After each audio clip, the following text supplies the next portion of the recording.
Welcome friends to another rSlash ProRevenge video. Today we've got some crazy stories of revenge, including a story of revenge against hunters. But first a story from Plinth. Crappy bosses freak around and find out. I had a job working warehouse/delivery for a store. The entire corporate structure was built on treating the people below you like crap. And that was passed down through every level. Managers would just bark orders and witch you out for any reason they could think of. They paid about 25 cents over minimum wage, and the bosses drove BMWs and Mercedes. The big boss lived in an $8 million house. Our store was the freight hub for 4 others in the little chain, so we got to know the drivers from the other stores well, as they were always coming to load freight or drop stuff off. One day, we're sitting with 2 drivers from another store, and Buddy remarks that he and his partner are working over 60 hours a week. I say he must be doing okay with all that overtime pay. He says they're not getting overtime, just paid a straight time rate. I asked him if he signed an averaging agreement, and he says no. He shows me his pay stub, and there it is. His partner comes back and confirms all of this, and they've been doing it for months. He'd asked his manager about OT, and they'd been told that straight pay was just the way it worked. I tell them that it's illegal and urge them to take it to labor relations. They're reluctant to rock the boat, figuring they'll be fired, so I drop it. We never got any overtime. Our warehouse was busy, our store was not. A couple months later, they're in again, and Buddy's partner tells us he and his girlfriend are moving back east, and he's giving his notice. I tell him again to file a complaint. Nothing to lose now, so he does. A few weeks go by, and when I come in one day, there are expensive boss cars parked all along the loading dock. My workmate says something big is going down. All the managers have been summoned and are inside with a bunch of people in suits. So we wander upstairs to see what's going on. The company bookkeeper had an office in our store and handled all the payroll. He was a Chinese immigrant. Nice guy. The bosses were trying to pin this on him, saying he didn't speak English very well, which was true, and had obviously screwed everything up.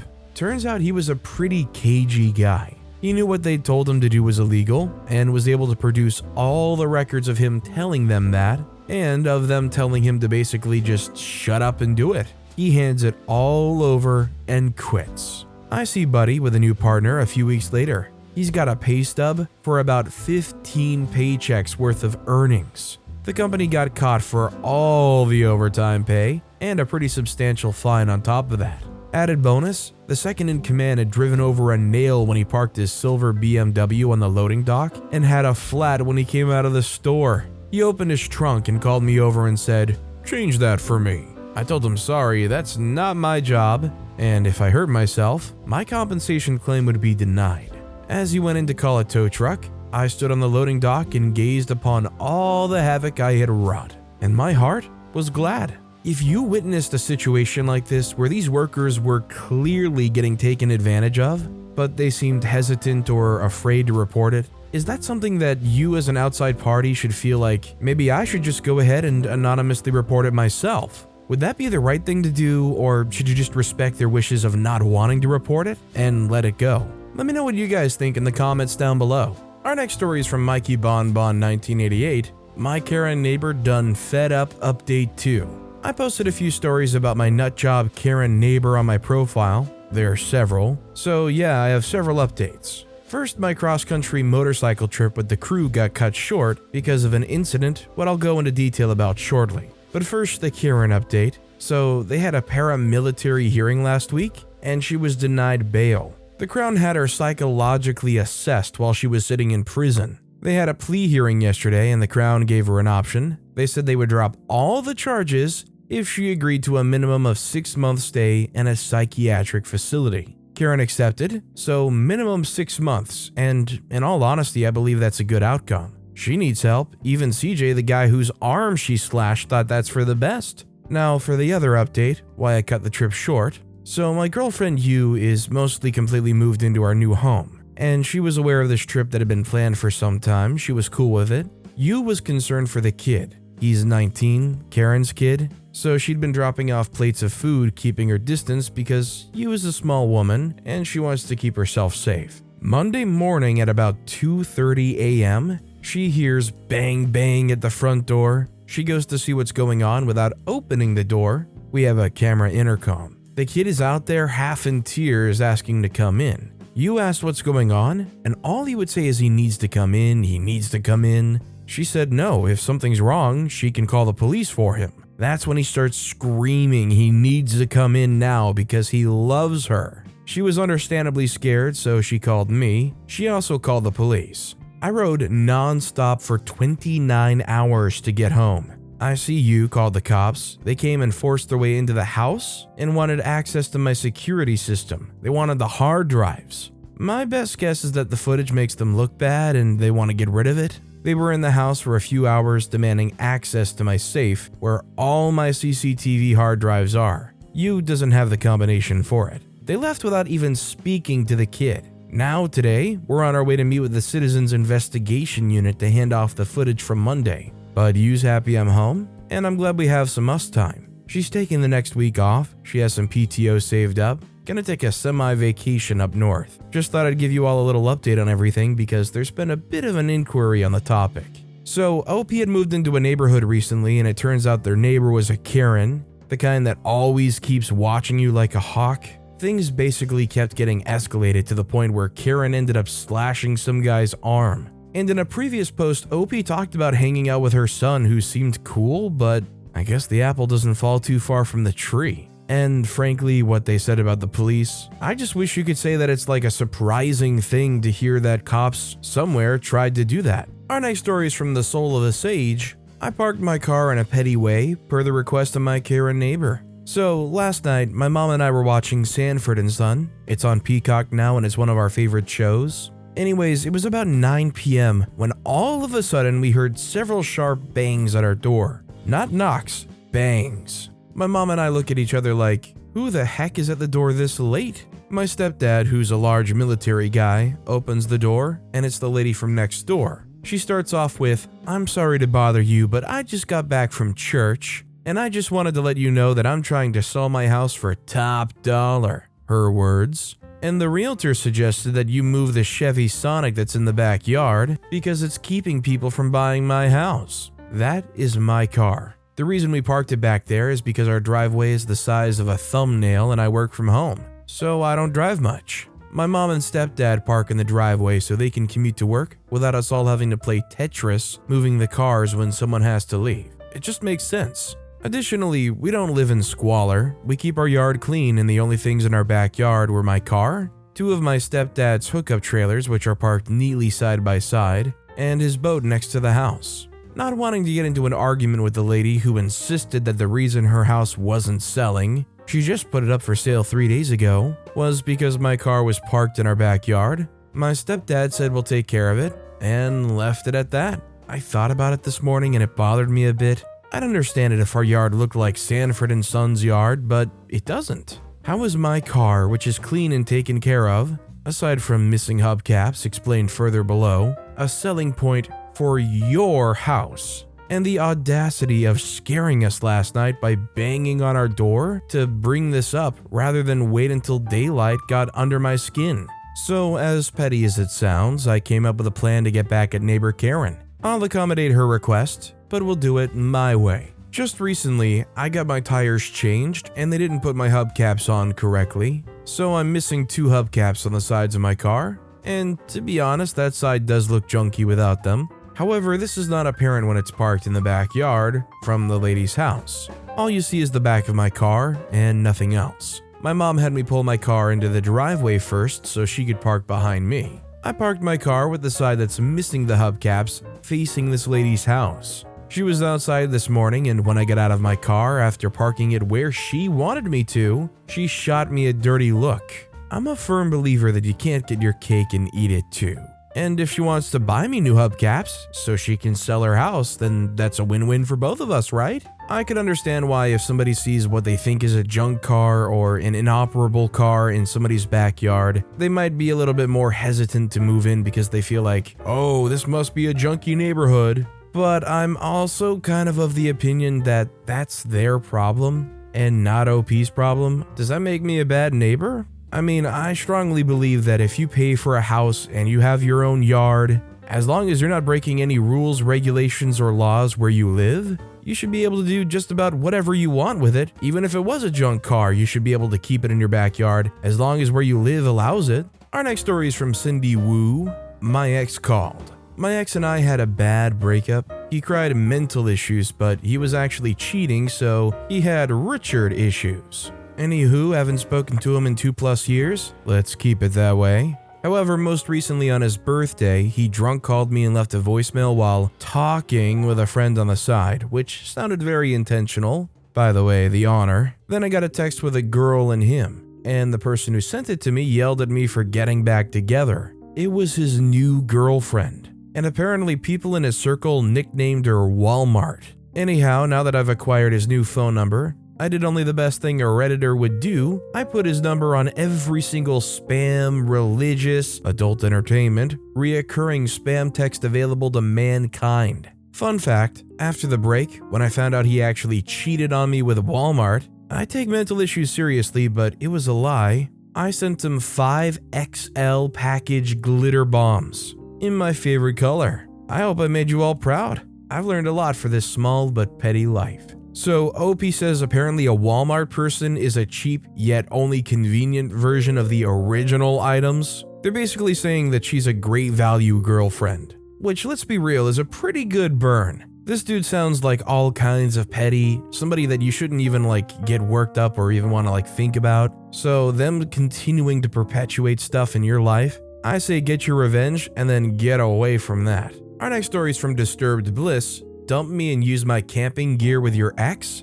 Get lost, literally. To start, I don't write things often, please be patient with me. Background story, I was engaged to my ex and we were together for 5 years. I helped raise his son while raising my own daughter. Our wedding date was almost set. Long story short, I spent years supporting him while he worked his way up in his career while putting my dreams on the back burner. I snapped one day in a state of depression. He happened to be in a wedding with his ex after this happened and reconnected with her. He used my depression as a reason to leave me, and then he proceeded to break up with me at the wedding. Afterwards, he got back with her. After he broke up with me, I was a mess, heartbroken and embarrassed. We lived together and he packed a bag and left to stay with his friends the next day. He still wouldn't answer me if he left me for his ex. However, I paid our cell phone bill. I was able to see that he was calling and texting his ex a lot before our breakup. Another stab towards everything I did for him.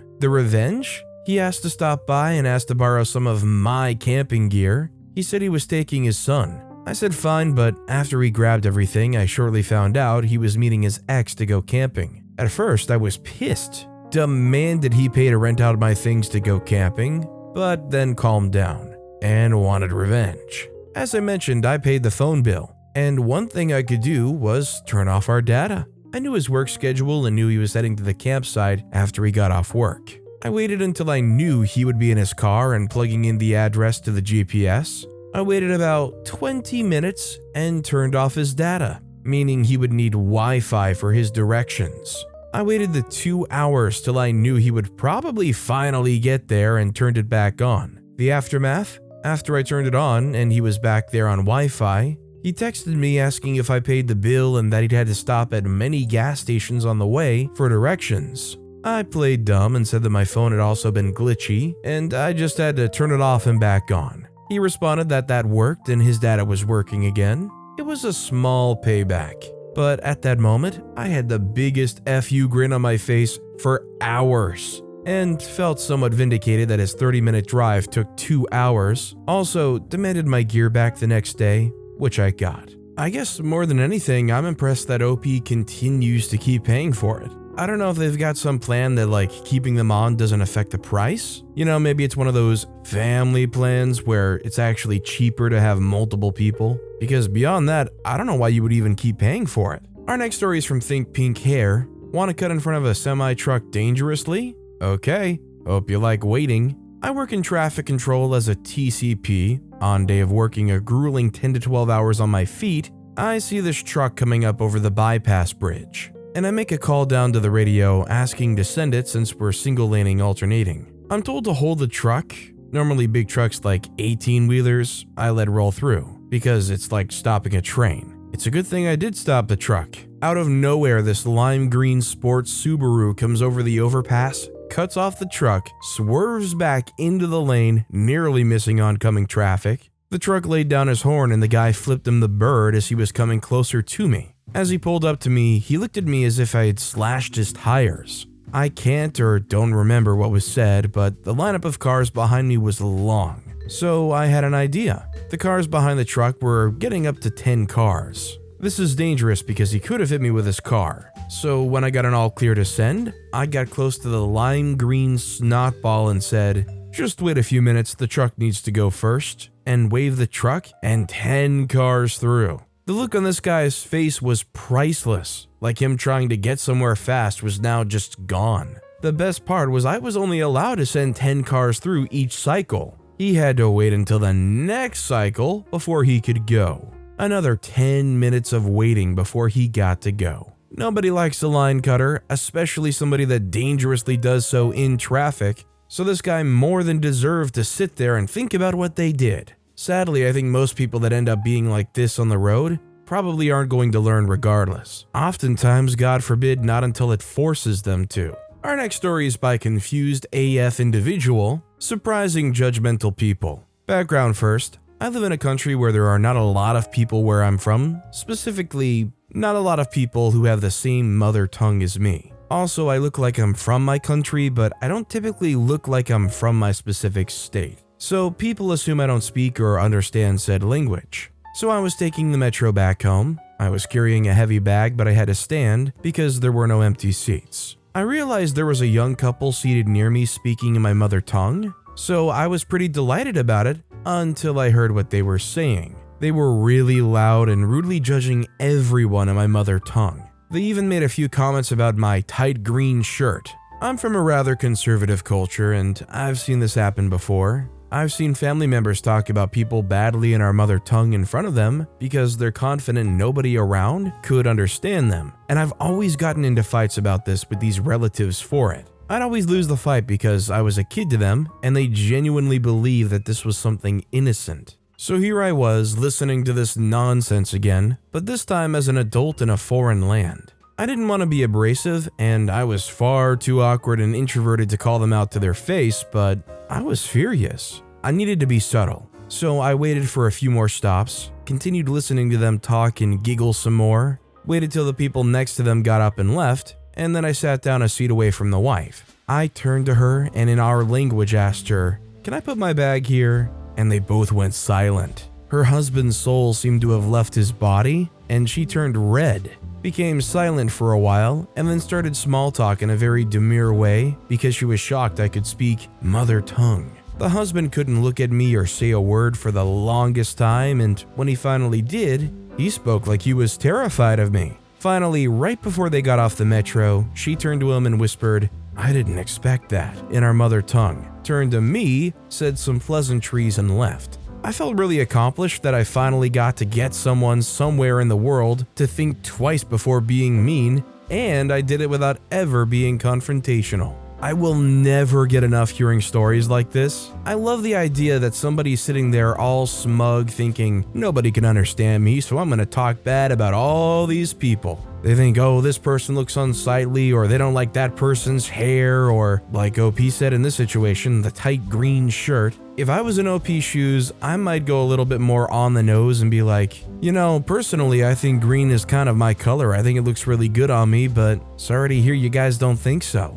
Just embarrass them a little bit further. Make sure they know that you really did hear them. Our next story is from Mimbly, shaming a passive-aggressive dude.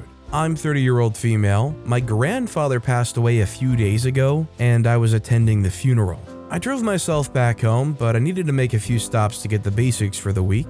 So I stopped at a local grocery store at like 10 at night and started just doing basic shopping. As I stared at the 5 different varieties of apples, I look up as a cart goes behind me, bumping into me a little, not enough to be seen as on purpose, just enough to get my attention.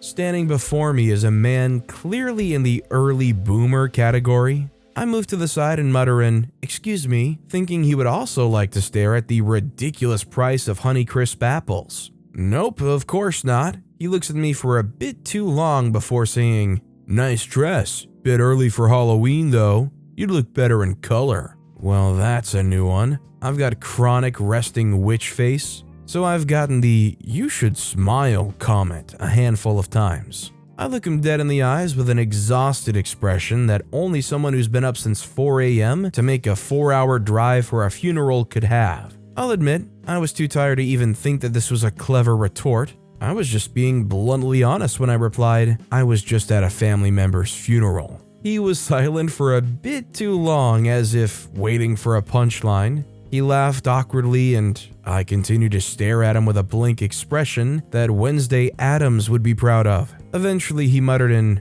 "Oh, crap, sorry," and shuffled off like an ashamed bipedal slug. Not the greatest revenge in the world, but it definitely made my day a little better. In general, I'm the kind of person where if I'm out doing some grocery shopping, unless you're like the cashier or something, I don't really want to have any kind of small talky engagement with anybody. Although in this situation, it seems to me like this guy was probably being a little creepy, trying to take his time to ogle basically. Also, I've heard that exact phrase too, both "you should smile" and also "you look like you need a hug." And those happen just on regular days. You gotta love RBF. Our next story is from Raipu, "No more beer for you." This happened more than 10 years ago when I was still living with my dad. I worked at a small local grocery store, which sold basic groceries and some alcoholic beverages, with no more than 4.7 volume percentage alcohol. At least here in Finland, we're not allowed to sell alcoholic beverages to a person who's drunk. Wording of this rule or law is that you're not allowed to sell alcoholic beverages to a person who's noticeably been drinking.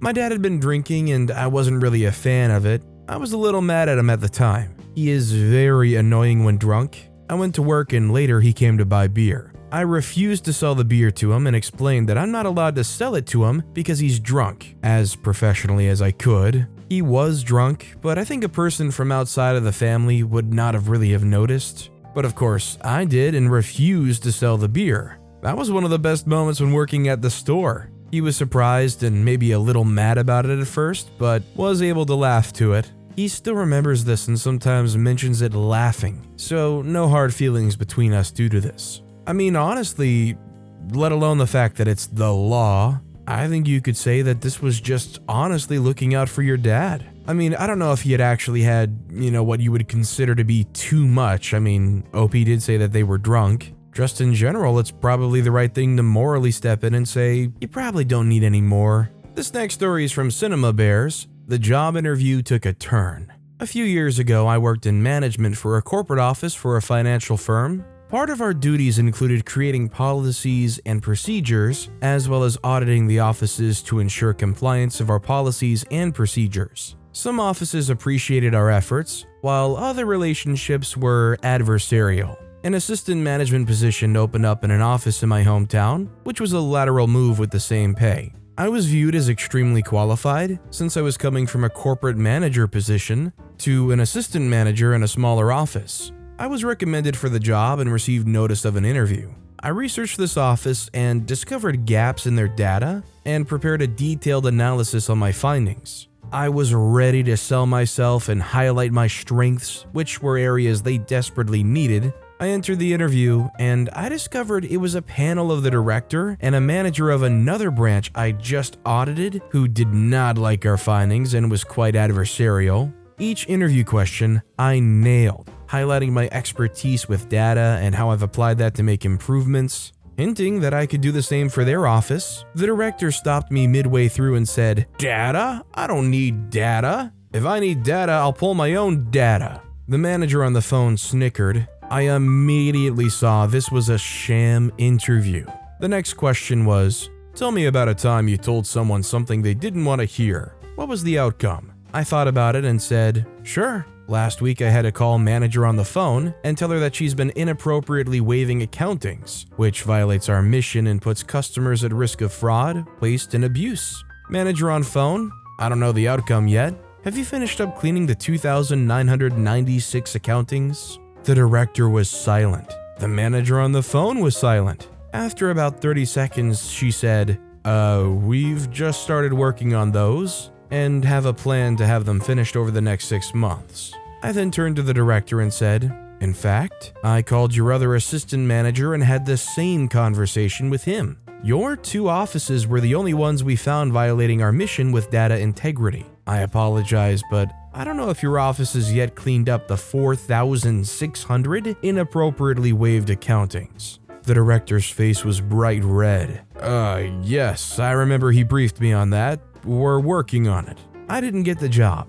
Freak, it felt good. So OP just went into this interview locked and loaded and ready to drop some bombs, man. OP was like, you yank my chain for 1 second, and I'm tearing all of these people in here to shreds. Who's having fun now? Our next story is from the other Catherine Eli, Revenge on Trespassing Hunters. My parents purchased 6 acres of farmland back in the early 70s. They had built a house at the front of the lot and had started to plan construction of a small barn further back when fall came. One day, my mother comes running into the house yelling about a bunch of crazy people riding snowmobiles and carrying guns through the backyard, right up next to the house near where a toddler, me, was playing. Dad comes out. The hunters insist that they've always come this way, and what's the big deal? Dad explains that this is no longer fallow farmland, duh, and that they need to find a different route. They say, no way, see you tomorrow, and drive off. This repeats for several days. My dad, who does not suffer fools lightly, proceeds to dig out a deep, narrow trench across a good part of the edge of the property with the backhoe.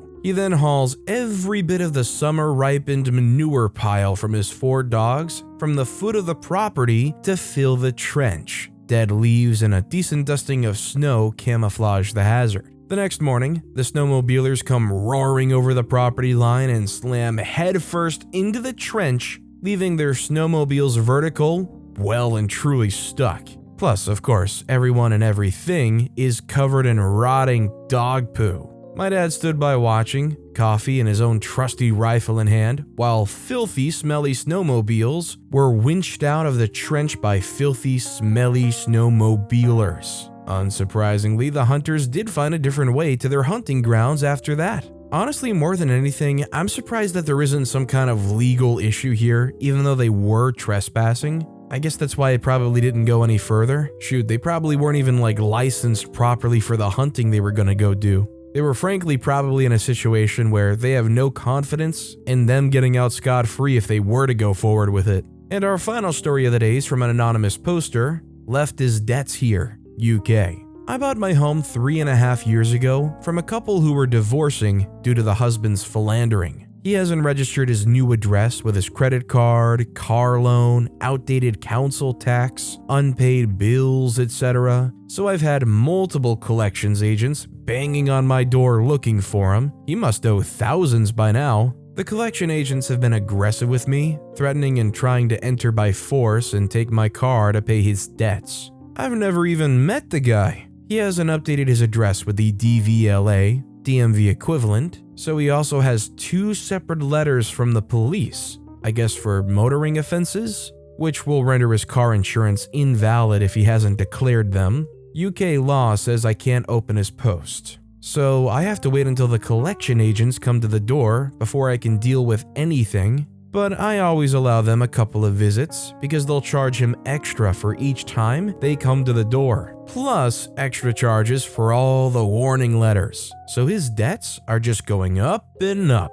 After a couple of visits, I refer them to his new address, which I got from his very happy to help ex-wife. I can't bill him for my admin services, but I can still cost him money. I'd love to see his face when the letters/collection agents catch up with him. I mean, this understandably sucks for OP to have to deal with these people who are hounding you, assuming you're the one that has all these debts and unpaid things. But also, do you really blame the guy too much for not updating all of their information? You know, why would you just willingly update the information to hand over to people who are just gonna be hounding you and trying to take every cent you have from you? Like OP said, he must already owe thousands by now, so shoot, what's another couple hundred because of these extra visits to somebody like that? Even if it goes up and up, it's already probably a ludicrous amount for somebody like this. But with that being said, that's all the time we have for today. Now, if you want to hear another absolutely crazy revenge story, click on that left video, or if you missed my latest video, check out the one on the right. That said, I'll see you all next time with some more stories.